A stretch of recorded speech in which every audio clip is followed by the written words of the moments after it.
الحمد لله رب العالمين والصلاة والسلام على أشرف الأنبياء وخاتم المرسلين أشهد أن لا إله إلا الله وحده لا شريك له وأشهد أن محمدا عبده ورسوله صلى الله عليه وعلى آله وصحبه وسلم أما بعد فأعوذ بالله السميع العليم من الشيطان الرجيم من همزه ونفخه ونفثه بسم الله الرحمن الرحيم شهر رمضان الذي أنزل فيه القرآن هدى للناس وبينات من الهدى والفرقان ومن شهد منكم الشهر فليصم إلى أن قال عز وجل سبحانه وتعالى ولتكبروا الله على ما هداكم ولعلكم تشكرون وقال عز من قائل سبحانه وتعالى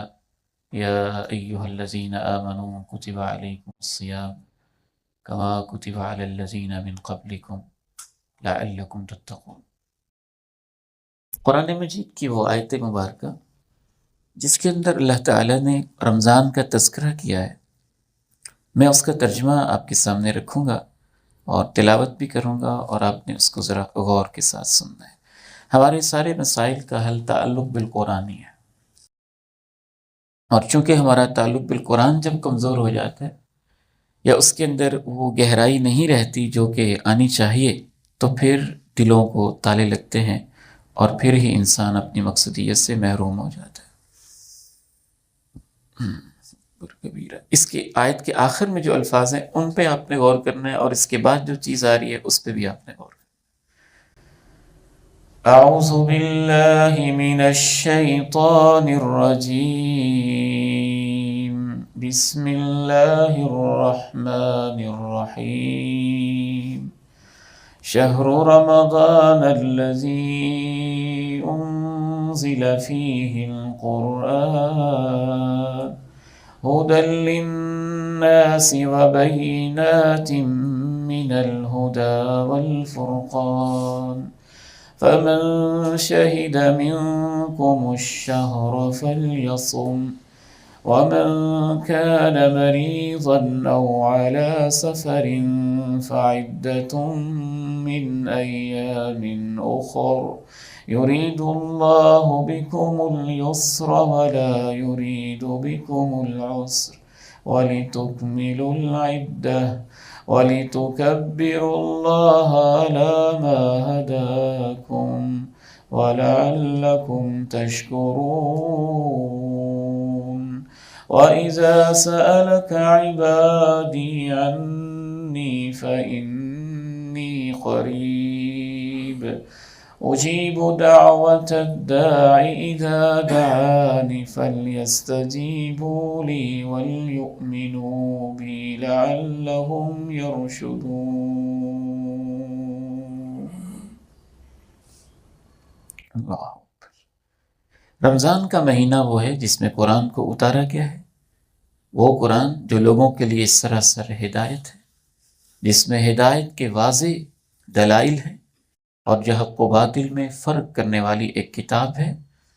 سو اس کا تقاضا ہے کہ تم میں سے جو بھی اس مہینے کے اندر موجود ہو وہ اس کے لازماً روزے رکھے، اور تم میں سے جو بیمار ہو یا سفر پر ہو تو دوسرے دنوں میں شمار کر کے گنتی پوری کر لے۔ دیکھو اللہ تمہارے ساتھ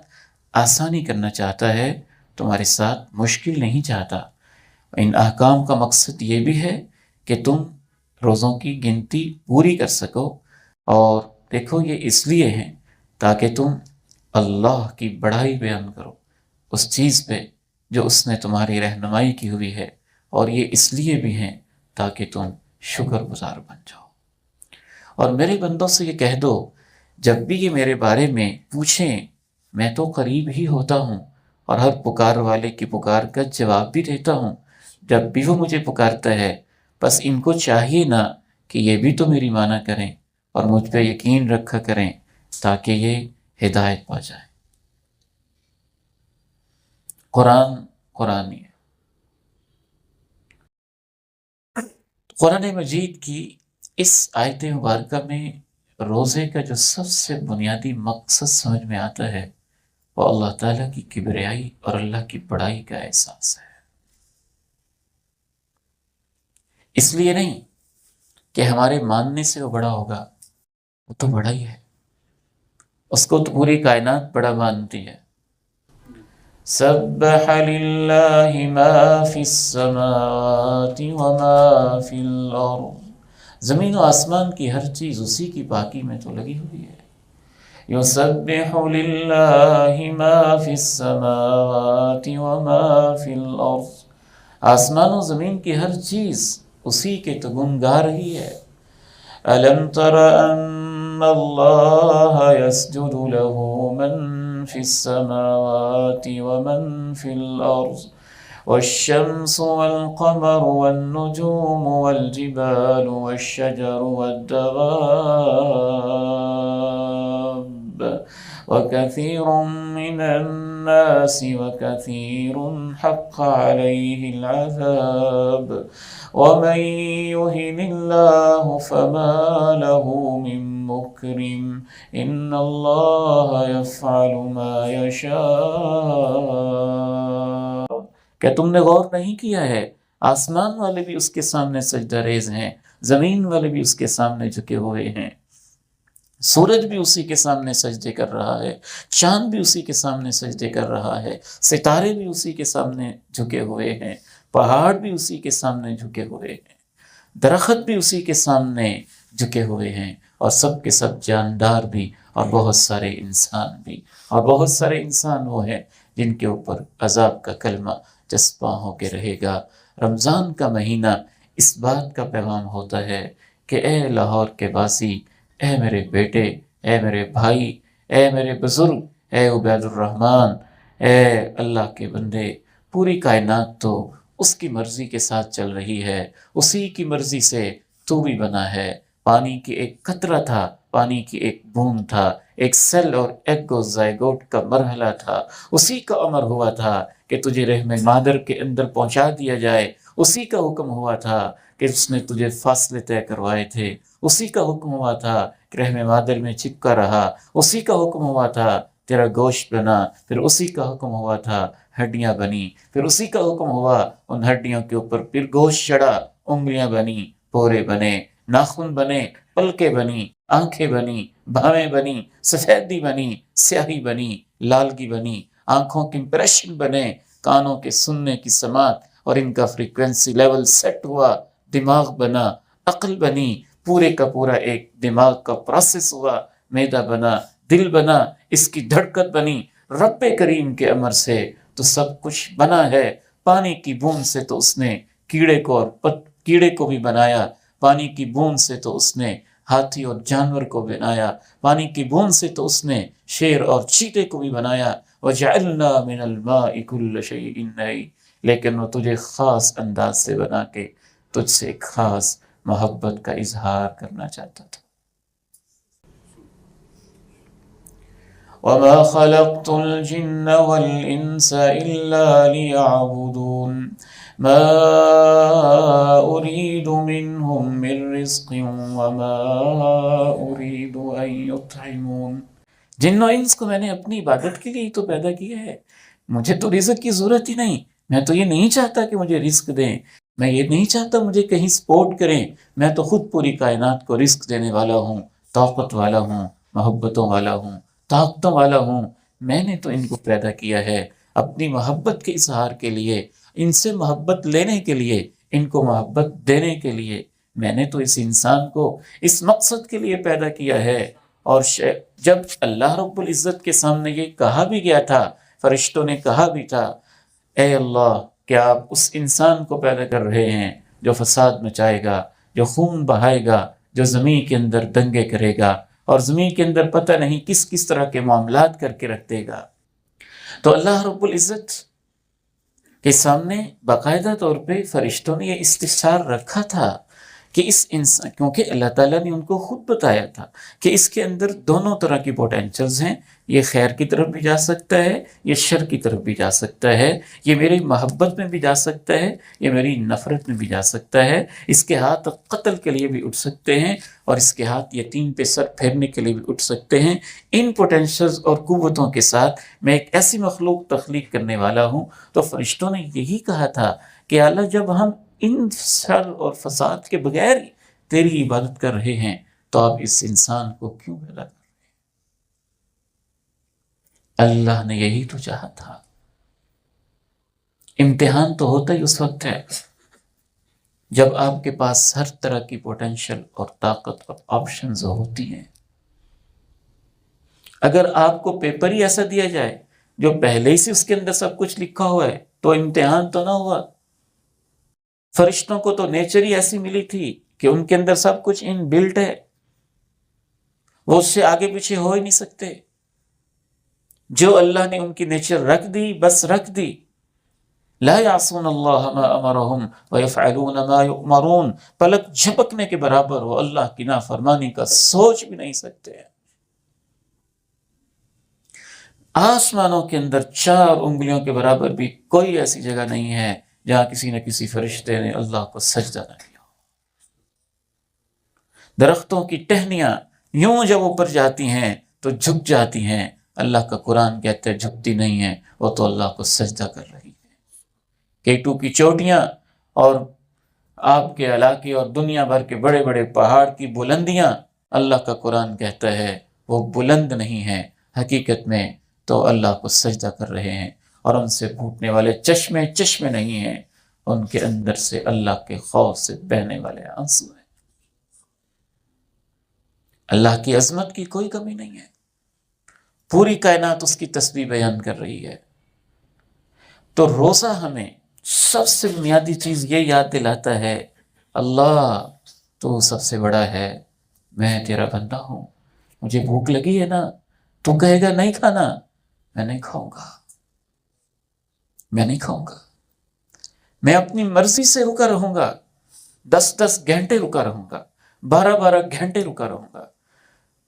11 گھنٹے رکا رہوں گا، میرے ہونٹ خشک ہو جائیں گے، کانٹا بن جائیں گے، تیری رضا کے لیے پیاس کو سہ لوں گا، تیری رضا کے لیے بھوک کو برداشت کر لوں گا، تیری رضا کے لیے جب کھانے کو دل نہیں چاہتا ہوگا اور تیرا حکم ہوگا کہ کھاؤ، میں سحری کے وقت جب دنیا کا کوئی شخص نہیں کھاتا، نہ اس وقت بھوک ہوتی ہے، میں اس وقت کھاؤں گا، اور شام کے 5 بجے میرے سامنے طرح طرح کے جب کھانے لگے ہوں گے اور پیٹ کے اندر تکلیف اٹھتی ہوگی اور ہونٹ خشک ہوگا، تو وہ کہے گا نہیں کھانا، تو میں نہیں کھاؤں گا۔ یہ بندگی ہے، یہ اللہ کی کبریائی ہے، یہ وہ اللہ کی بڑائی کا ایک انداز ہے کہ اپنی ول پاور کے ساتھ ہر طرح کی صلاحیتیں ہونے کے باوجود صرف اللہ کی مرضی کے سامنے سرنڈر کر دینا اور اپنے آپ کو جھکا دینا۔ اللہ کہتا ہے کہ میں نے روزے کو اس لیے رکھا۔ اب اس آیت کو ذرا دوبارہ سنیں۔ شہر رمضان الذی انزل فیہ القرآن هدى للناس وبينات من الهدى والفرقان فمن شهد منكم الشهر فليصم ومن كان مريضا أو على سفر فعدة من أيام أخر يريد الله بكم اليسر ولا يريد بكم العسر وَلِتُكْمِلُوا الْعِدَّةَ وَلِتُكَبِّرُوا اللَّهَ عَلَى مَا هَدَاكُمْ وَلَعَلَّكُمْ تَهْتَدُونَ۔ ہم نے اللہ کے سامنے جب سرنڈر کیا تو اللہ تعالیٰ نے پھر ہمیں ایک گائیڈ لائن دی کہ اچھا تم میری مرضی کے مطابق چلنا چاہتے ہو تو تمہیں کیسے پتہ چلے گا کہ میری مرضی کیا ہے؟ وہ اس کے لیے میں نے رمضان کا مہینہ رکھا ہوا ہے، اور اس کے اندر میں نے اپنی مرضی کو بتانے کے لیے قرآن اتارا ہوا ہے۔ شہر رمضان الذی انزل فیہ القرآن، رمضان کا وہ مہینہ ہے جس کے اندر قرآن کو اتارا گیا ہے۔ یہ لوگوں کے لیے سراسر ہدایت ہے، ایک گائیڈ لائن ہے، ایک روڈ میپ ہے، ایک نقش زندگی ہے، ایک منزل متعین کرنے والی چیز ہے، ایک ایسا میپ ہے جو تمہیں بتاتا جائے گا ایسے کرو، ایسے کرو، ایسے کرو، اور سادہ سا نہیں بتائے گا، وبينات من الهدى والفرقان وبينات من الهدى والفرقان، واضح دلائل ہوں گے اس کے اندر، فطرت کے دلائل ہوں گے، تاریخ کے دلائل ہوں گے، آسمانی دلائل ہوں گے، زمینی دلائل ہوں گے، ہسٹوریکل ایویڈنسز ہوں گے، تمہارے انفس کے دلائل ہوں گے، ہر طرح کے اس کے اندر دلائل ہوں گے، بس تمہیں تلاش کرنا تو ہوں گے، ڈھونڈنے تو ہوں گے، لیکن اس کے اندر تمہاری زندگی کی پوری ایک گائیڈ لائن اور پوری آؤٹ لائن اور خاکہ اس کے اندر موجود ہوگا۔ والفرقان، راستے کے اندر کوئی کہے گا نہیں مولوی ایسے کہہ رہے ہیں، ایسے نہیں، یہ مسئلہ ایسے ہے، ایسے نہیں ہے، ایسے ہے، ایسے نہیں ہے، ایسے ہے، بہت ساری پگڈنڈیاں، بہت سارے چھوٹے چھوٹے راستے، دائیں بائیں شیطان کے ایجنٹ بیٹھے ہوئے ہوں گے، تمہیں کہیں گے نہیں ادھر آ جاؤ، ادھر آ جاؤ، دیکھو میں تمہیں وہ ضابطہ ہدایت دے رہا ہوں کہ اگر تم اس کو پڑھو گے تو تمہارے سامنے حق اور باطل واضح کرتا جائے گا۔ شہر رمضان الذی انزل فیہ القرآن هدى للناس وبينات من الهدى والفرقان فمن شهد منكم الشهر فليصم۔ اتنا عظیم میں نے تمہارے لیے پلان بنایا ہے، لہٰذا اس مہینے میں تم نے روزے رکھنے ہیں، اور دیکھو میں یہ نہیں چاہتا کہ تم نے ہر صورت میں رکھنے ہی رکھنے ہیں، نہیں، اگر تمہیں کوئی بیماری ہے، تم کہیں سفر پہ چلے گئے ہو، کوئی بات نہیں، نہ رکھنا، کوئی بات نہیں، نہ رکھنا، میں تو تمہارا جذبہ دیکھنا چاہتا ہوں نا، تم میرے ساتھ کیسی وفا کرتے ہو۔ اگر تم بیمار ہو جاؤ، کوئی تکلیف ہو جائے، کوئی ایسا مسئلہ ہو جائے کہ تم نہ رکھ سکو تو نہ رکھنا، بعد میں جب صحت ہو، بیماری ختم ہو جائے، سفر ختم ہو جائے، پھر تم گنتی پوری کر لینا۔ اور دیکھو یہ جو میں نے تمہیں روزے کی ٹریننگ دی ہے، اس کے اندر بھی میں تمہیں تکلیف میں نہیں دینا چاہتا، میں نے یہ نہیں کہا ہے کہ سابقہ امتوں کی طرح روزے رکھو، میں نے یہ نہیں کہا ہے کہ بس بالکل خاموش ہو، کوئی ضرورت کا کام بھی نہیں کر سکتے ہو، میں نے یہ بھی نہیں کہا ہے کہ تم کسی کے ساتھ بات بھی نہیں کر سکتے ہو، میں نے یہ بھی نہیں کہا ہے کہ تم 24 گھنٹے بھوکے رہو گے۔ میں نے سابقہ امتوں کی طرح جو ریاستیں اور جو ٹریننگ اور جو مشقیں اور جو تکلیفیں تھیں، میں کب تمہیں دینا چاہتا ہوں، کبھی یہ نہ سمجھنا یہ کہ مشکل کام ہے، میں تمہارے لیے آسانیاں چاہتا ہوں۔ يريد الله بكم اليسر ولا يريد بكم العسر، يريد الله بكم اليسر ولا يريد بكم العسر۔ آج کے نوجوان کا اور اس امت کا اس وقت سب سے بڑا مسئلہ یہی ہے کہ روزہ جو ان کے اندر پیدا کرنا چاہتا تھا، سب سے پہلی چیز احساس بندگی، احساس ہدایت اور احساس تواضع، احساس عاجزی، اللہ کے ساتھ محبت کا، استسلام کا، سرنڈر کرنے کا ایک وہ جذبہ، وہ سرے کے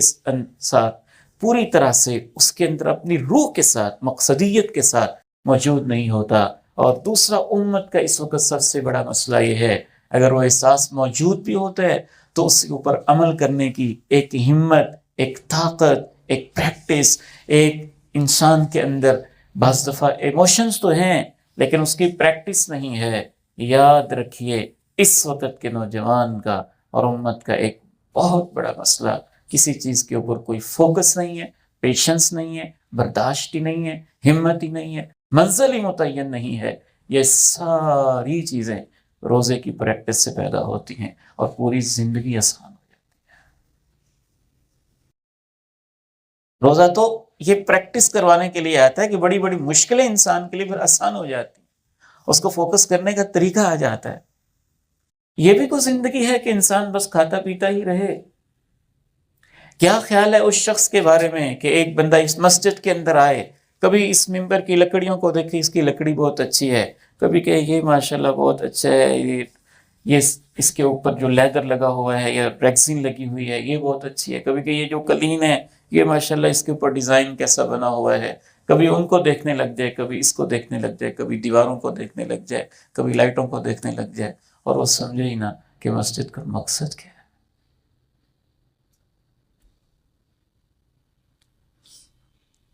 پوری زندگی اگر ایسے گزر جائے کہ انسان اس زمین میں آنکھ کھولے تو اس کے سامنے زمین بچھی پڑی ہو، آسمان کی چھت تنی کھڑی ہو، سورج کا دیا روشن ہوتا ہو، چاند رات کو آ کے اپنی چاندنی کے ساتھ منور پوری کائنات کو کرتا ہو، ستارے جھلملا کے اس کے لیے ایک خوبصورتی کا ماحول پیدا کرتے ہوں، کبھی دن کی روشنی آتی ہو، کبھی رات کی تاریکی کی چادر اس کو اپنے لپیٹ میں لے کے محبت کے ساتھ نیند کے ساتھ اس کو سلاتی ہو، کبھی اس کے لیے ماں کے سینے کے اندر ممتا موجود ہو اس کو اپنے گود میں لینے کے لیے، کبھی باپ موجود ہو اس کے سر پہ پیار کرنے کے لیے، اس کو پانی کی ضرورت ہو تو زمین کے سینے کے نیچے پانیوں کے ذخیرے رکھے ہوئے ہوں، اس کو ہواؤں کی ضرورت ہو تو ٹنوں ٹن ہوائیں ہر چپے چپے ذرے ذرے کے اوپر اس کے پھیپھڑوں کو آکسیجن اور طرح طرح کی چیزیں پہنچانے کے لیے اس کی خدمت کے لیے حاضر ہوں، لیکن وہ ایسا شخص ہو کہ پوری زندگی ان چیزوں میں مگن رہے اور کبھی دینے والے کے بارے میں سوچے۔ وہ جانور ہے، بلکہ جانور سے بھی بدتر ہے۔ یہ اللہ کے الفاظ ہیں، ہم کہیں تو ہمیں سخت لگتے ہیں اور ہم یہ کہہ بھی نہیں سکتے،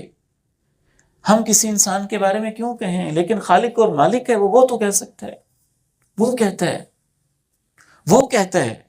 کہ جو ایسی زندگی گزار کے جاتے ہیں وہ تو جو میں نے گائے بھینسیں پیدا کی ہیں ان سے بھی بدتر ہیں۔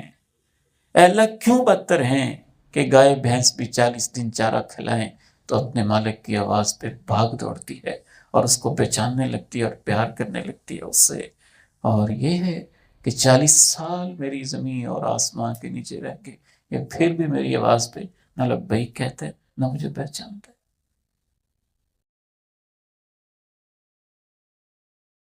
تو رمضان کا سب سے پہلا مقصد اللہ کی مرضی کے سامنے اپنے آپ کو سرنڈر کرنا ہے، اور یہ سمجھتے ہوئے کہ وہ میرا مالک ہے، وہ میرا خالق ہے، میں ہوں ہی اس کا، کائنات تو ہے ہی اس کی، اور میں اس کو پیش ہی کیا کر سکتا ہوں۔ اور سبحان اللہ، اللہ تعالیٰ کو یہ ادا بطور سمبل ہوتی ہے، لیکن یہ ادا اللہ کو اتنی پیاری لگتی ہے کہ یہی تو وجہ ہے کہ اللہ روزے کے بارے میں کہتے ہیں الصوم لی، ویسے تو سب کچھ میرے لیے لیکن روزہ تو ہے ہی میرے لیے۔ یہ آپ کی ادا سے اللہ کو محبت ہے، لیکن روزہ تو ہے ہی میرے لیے۔ وَأَنَا أَجْزِي بِهِ، اے میرے فرشتوں تم اس کا اجر دے ہی نہیں سکتے ہو، اس کا اجر تو میں خود ہی دوں گا۔ اور پھر اللہ اس ادا سے اتنا خوش ہوتے ہیں، لَخَلُوفُ فَمِ الصَّائِمِ أَطْيَبُ عِندَ اللَّهِ مِن رِّيحِ الْمِسْكِ، روزے دار کے منہ کے اندر سے جو خالی میلے کی وجہ سے ایک سمیل نکلتی ہے، اللہ کہتے ہیں میرے روزے دار بندے کی وہ سمیل مجھے کستوری سے زیادہ پیاری لگتی ہے، جو بہت پیاری لگتی ہے۔ تو روزہ ہمیں بتانے آتا ہے کہ ہم اللہ کے بندے ہیں، زمین اس کی ہے، کائنات اس کی ہے، خالق وہ ہے، مالک وہ ہے۔ یہ ہماری زندگی میں آسانیاں پیدا کرتا ہے، ڈسپلن پیدا کرتا ہے، نظم و ضبط پیدا کرتا ہے، پیشنس پیدا کرتا ہے، ہمارے اندر فوکس کرنے کی صلاحیت پیدا کرتا ہے۔ وہ انسان دنیا کا کوئی کام نہیں کر سکتا جو راستے میں دھیان لگا رہتا ہے اور اس کی زندگی کی کوئی منزل ہے ہی نہیں، اس نے کوئی گول سیٹ ہی نہیں کیا ہے۔ روزہ تو ہمارے اندر ایک ایسی چینجز لانا چاہتا ہے کہ اللہ کا قرآن پڑھ کے بندہ حیران رہ جاتا ہے۔ دو چیزیں ہو گئی، اور تیسرا مقصد وَلِتُكَبِّرُوا اللَّهَ عَلَى مَا هَدَاكُمْ وَلِتُكَبِّرُوا اللَّهَ عَلَى مَا هَدَاكُمْ وَلِتُكَبِّرُوا اللَّهَ عَلَى مَا هَدَاكُمْ۔ صرف یہی نہیں کہ تم مجھے پہچانو، تم میری کبریائی اور بڑائی کے سفیر بن جاؤ اور پوری دنیا میں کھڑے ہو کے کہہ دو بڑا تو صرف وہی ہے، بڑا تو صرف وہی ہے، ہم اسی کو بڑا مانتے ہیں۔ تم توحید کے امین بن جاؤ، لا الہ الا اللہ کے تم سفیر بن جاؤ۔ وَلِتُكَبِّرُوا اللَّهَ عَلَى مَا هَدَاكُمْ وَلَعَلَّكُمْ تشكرون ولعلكم تشكرون،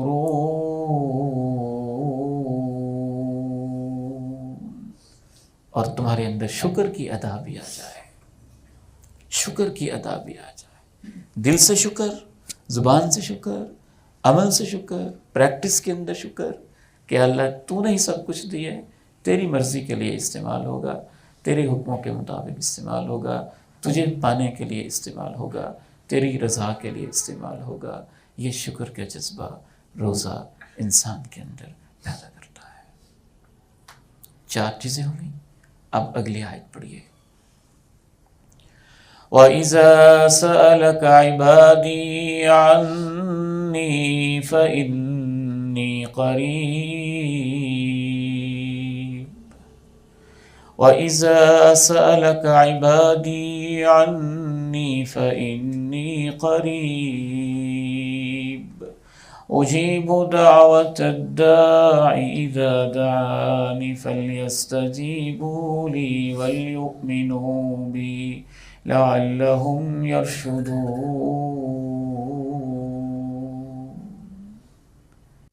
تم اپنے اندر یہ 4 چیزیں پیدا کرو گے، تم اپنے رب کے قریب ہو جاؤ گے، تمہیں اس کی محبت ملے گی، تمہیں اس کی اپنائیت ملے گی، تمہیں وہ خود ملے گا، تمہارا استقبال کرے گا۔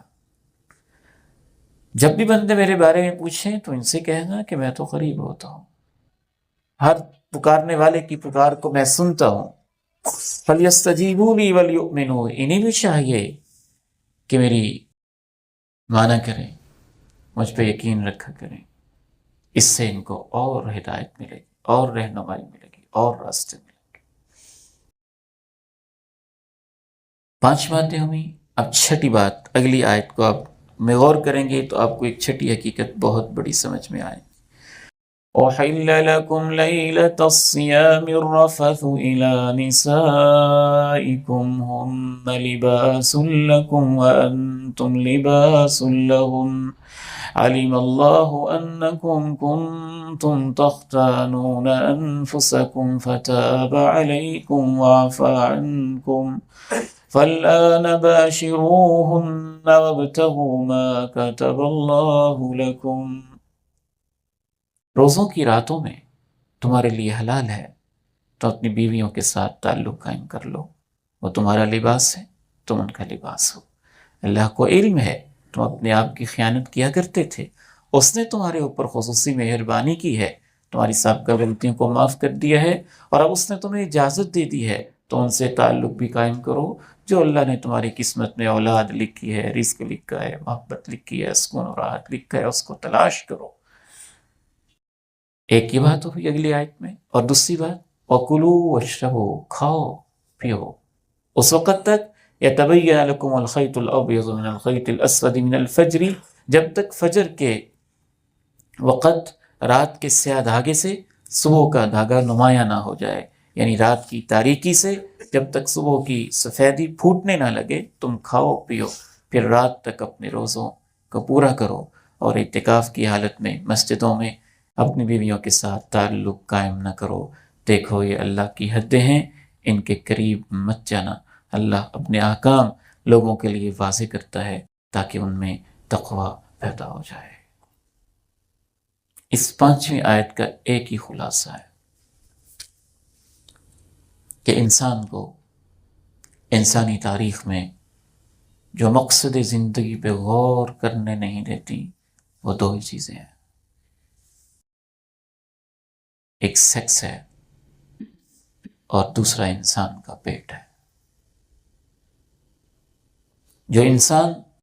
ان 2 چیزوں کا غلام بن کے زندگی بسر کرتا ہے اسے تو غور و فکر کا کبھی موقع بھی نہیں ملتا ہے کہ سوچے تو صحیح زندگی ہوتی کیا ہے۔ مغرب کی آج پوری دنیا اور آج کی پوری نام نہاد تہذیب انہی 2 چیزوں کے ارد گرد گھوم رہی ہے۔ لما اسد جو کہ مغربی ایک تھنکر اور مفکر تھے اور بہت بڑے فلاسفر تھے، اللہ تعالیٰ نے ان کو توفیق دی، انہوں نے بعد میں اسلام قبول کیا اور انہوں نے بڑی خوبصورت کتابیں لکھیں. ایک کتاب مجھے پڑھنے کا موقع ملا، اسلام ایٹ دی کراس روڈ، اسلام چوراہے پر، اس کا اردو ترجمہ بھی موجود، اور روڈ ٹو مکہ ان کی کتاب. جو اسلام ایٹ دی کراس روڈ ہے، اس میں علامہ اسد رحمہ اللہ لکھتے ہیں کہ آج کی جو دنیا ہے، آج کی دنیا کا خدا دولت، پیسہ، عورت، جنسی خواہش اور کھانے پینے کی چیزیں ہیں، اور ان کے معبد اور عبادت خانے، بینکوں کی اونچی اونچی بلڈنگیں.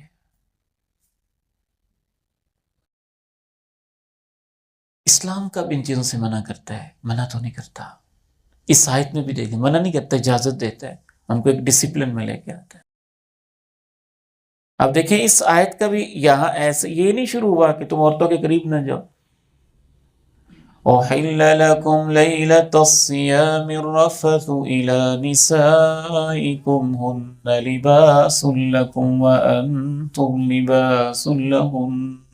انسانی تہذیب و تمدن کی بقا کے لیے اور نسل انسانی کی حفاظت کے لیے اور انسانوں کی جنریشنز کو آگے بڑھانے کے لیے جو ایک ڈسپلن کے ساتھ میاں بیوی کا تعلق ہے، اللہ نے کہا رمضان کے راتوں میں اس کی بھی تمہیں اجازت دیتا ہوں، کیونکہ وہ انسانی ضرورت ہے، وہ تمہارا لباس ہے، تم ان کا لباس ہو.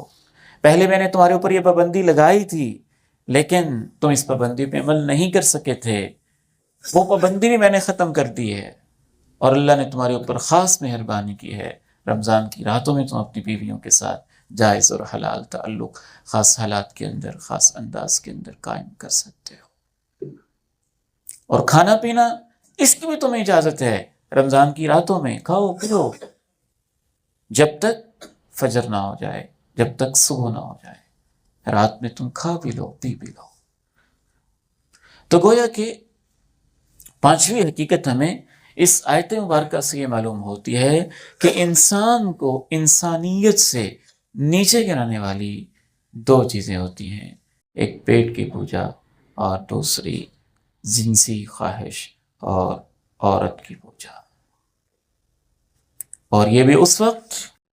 جب وہ کوئی ڈسپلن میں نہ ہو، نظم میں نہ ہو، اس کے کوئی رولز نہ ہو، ضابطے نہ ہو، قاعدے نہ ہو، ترتیب نہ ہو. انسان حیوانوں کی سطح پہ اتر آئے، جیسے ایک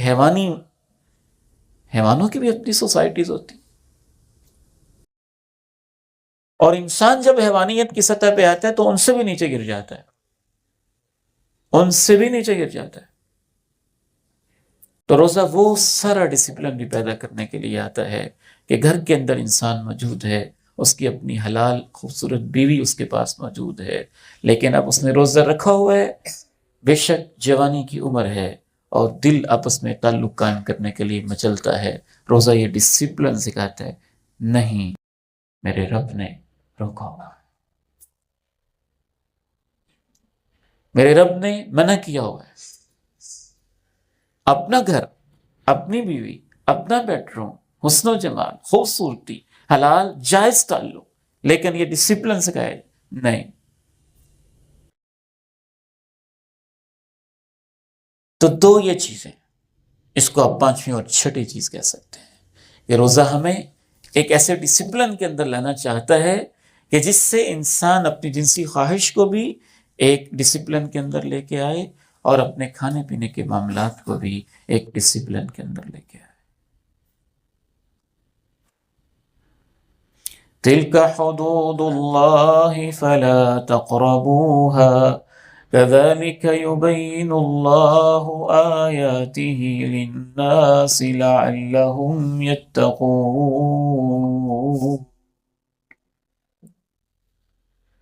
اللہ اپنی آیات واضح کر رہے ہیں سب لوگوں کے لیے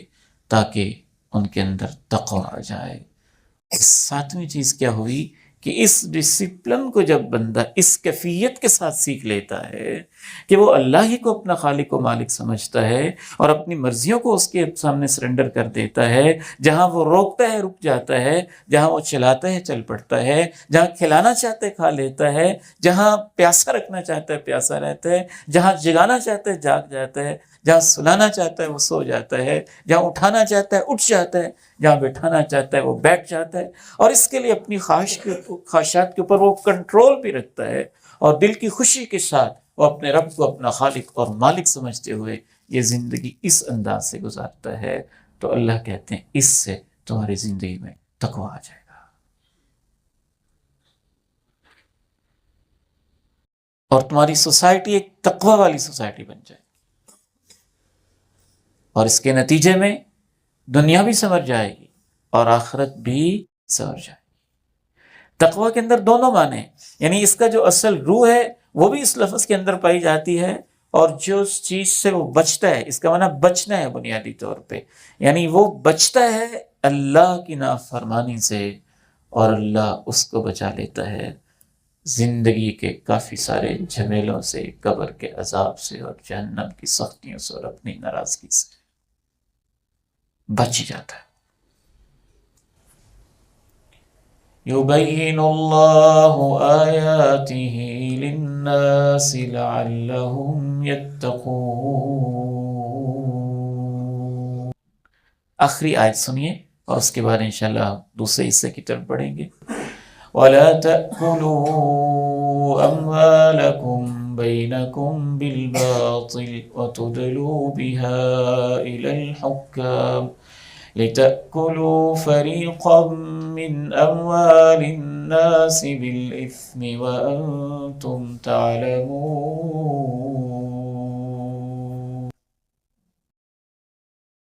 اپنے مال باطل طریقے سے مت کھایا کرو، اور رشوت دینے کے لیے ان کو حکمرانوں تک رسائی کا ذریعہ بھی نہ بنایا کرو، اور یہ بھی لوگوں کے مالوں کا حصہ ہڑپ کر کر کے ایسے مت کیا کرو، گناہ کر کے، حالانکہ تم جانتے بھی ہو۔ تو روزہ ایک لحاظ سے پھر مالی معاملات کے اندر بھی ڈسپلن پیدا خود ہی کر دیتا ہے۔ ساری کرپشن، ساری بے حیائی، ساری کی ساری بے ایمانیاں، سارے کے سارے مالی معاملات، سود کا پورے کا پورا نظام، یہ انسان کی ناجائز خواہشوں کی تکمیل کے لیے ہی تو ہوتا ہے۔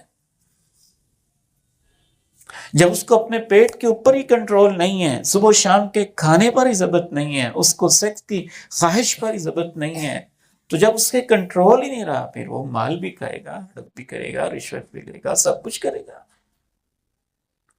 اور اگر یہی چیزیں اس کے کنٹرول میں ہو جائیں گی تو اس کی اکنامیکل جو معاملات ہیں، معاشی جو مسائل ہیں، وہ تو خود بخود ہی کنٹرول ہو جائے گی۔ اس کے اندر تو ڈسپلن آئے گا ہی آئے گا اللہ کے فضل سے۔ جب پھر یہ امت تیار ہوتی ہے نا، قرآن بڑی عظیم چیز ہے اور بہت عجیب چیز ہے، جیسے جیسے اس میں غور کرتے جائیں، اس کو پڑھتے جائیں، آپ 1000 دفعہ بھی اللہ کا قرآن پڑھیں، دنیا کی کوئی کتاب سچی بات ہے 4 دفعہ 5 دفعہ پڑھ لیں، 6ٹھی دفعہ اس کو کھولنے کو دل نہیں چاہتا، تھک جاتا۔ اور قرآن کو جیسے جیسے پڑھتے جائیں اس کی لذت بڑھتی جاتی، اس کے معنی بڑھتے جاتے، اس کی گہرائی اور بصیرت بڑھتی جاتی ہے۔ جب ان اصولوں کے اوپر امت تیار ہو جاتی ہے، جس کے پاس ہدایت بھی ہوتی ہے، جس کے پاس قرآن بھی ہوتا ہے، جس کے پاس شکر کا جذبہ بھی ہوتا ہے، جس کے پاس تکبیر کا احساس بھی ہوتا ہے، جس کے پاس جنس کے اوپر ضبط، سیکسول ڈیزائر کے اوپر کنٹرول بھی ہوتا ہے، اور اپنے پیٹ کے اوپر کنٹرول بھی ہوتا ہے، جن کے مالی معاملات ڈسپلن بھی ہوتے ہیں، تو پھر یہی امت ہوتی ہے جو امت جہاد بنتی ہے، اور پوری دنیا پہ اس کو اللہ غلبہ نصیب کرتا ہے۔ اس کے بعد پھر جہاد کے احکام شروع ہو گئے قرآن مجید کی ترتیب کے مطابق۔ یہ وہ روح ہے روزے کی جو روزہ میرے اور آپ کے اندر پیدا کرتا ہے۔